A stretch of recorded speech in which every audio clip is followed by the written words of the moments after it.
അനുസരിച്ച് യേശുവിനെ എല്ലാവരും അറിയട്ടെ, യേശുവിനെ അറിഞ്ഞ് എല്ലാവരും സ്വന്തം സൗഭാഗ്യത്തിന് പാത്രമാകട്ടെ എന്ന് ആഗ്രഹിച്ചുകൊണ്ടാണ് ഈ വഴിയോരങ്ങളിലൂടെ ഇങ്ങനെ വചനം പ്രഘോഷിക്കുവാൻ ഇറങ്ങുന്നത്.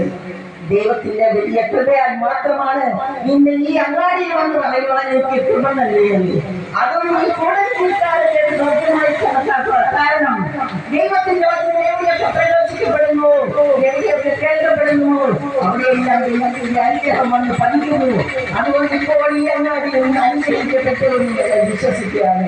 പ്രിയ സഹോദരി സഹോദരങ്ങളെ, ദൈവം നമ്മളെ ഒരിക്കലും ഉപേക്ഷിക്കുകയില്ല. ആരും നമ്മളെ ഉപേക്ഷിച്ചാലും ദൈവത്തിന്റെ കരം നമ്മുടെ കൂടെ ഉണ്ടാകും. നമ്മളോർക്കും വേണ്ടപ്പെട്ടവരും പ്രിയപ്പെട്ടവരും എല്ലാം ഉണ്ടാകുമെന്ന്. ആവശ്യ സമയത്ത് ചിലപ്പോൾ ആർക്കും സഹായിക്കാൻ ഉണ്ടാകുമ്പോൾ സർവശക്തനായ ദൈവം യേശുക്രിസ്തു സഹായിക്കാനുണ്ടാവും. അതുകൊണ്ട്